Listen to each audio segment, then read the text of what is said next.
314 15 92 6. Pas mal. Je sais, j'aurais dû m'arrêter là. Mais j'ai pas pu m'en empêcher.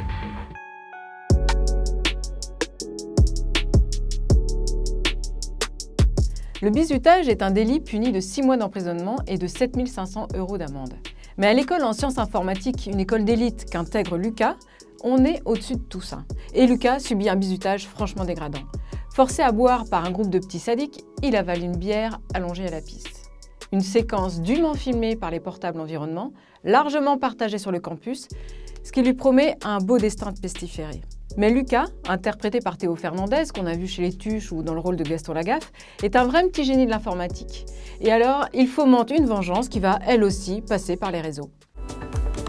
Quand on pirate une machine, on ne fait pas qu'aligner des lignes de code. On pénètre littéralement l'esprit d'une personne. Une session de surf gratuite pour les 50 premiers inscrits. Combien de temps il va résister à cette offre ?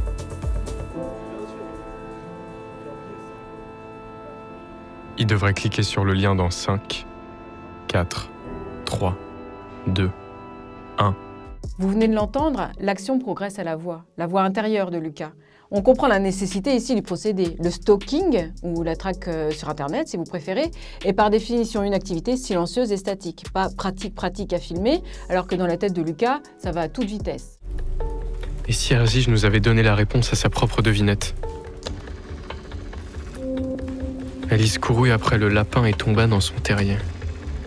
Mais oui, il faut creuser, aller sous la couche du software, passer par le driver. Au-delà de rendre l'action intelligible, ce qui est quand même le minimum, cette voix off nous fait faire des allers-retours entre les différents Lucas. Comme nous tous, Lucas parle et agit en contradiction avec ce qu'il pense ou fait. Ça s'appelle jouer le jeu de la vie en société et cela met le téléspectateur en situation d'empathie avec le personnage. Un dispositif assez classique.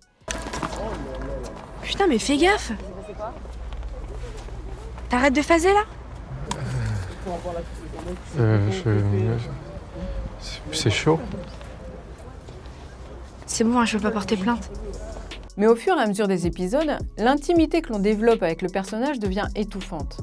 Comme si, à notre tour, on stockait Lucas qui, en nous rendant complices de sa revanche, nous enferme avec lui dans sa spirale immorale. Attraction, répulsion, pas le temps de réfléchir, on est ferré, on ne peut plus s'arrêter, vertige de l'addiction au réseau et de la nausée qu'elle suscite parfois, vertige de la série. Tout stalk, espionner, traquer, harceler. Le stalker est un chasseur et il vient de trouver sa première proie. Qui n'a jamais péché me jette la première pierre. Mater un profil Facebook, googliser une date, scruter l'insta d'un mec ou d'une meuf. On est tous des stalkers. La seule chose qui compte, c'est de pas se faire cramer.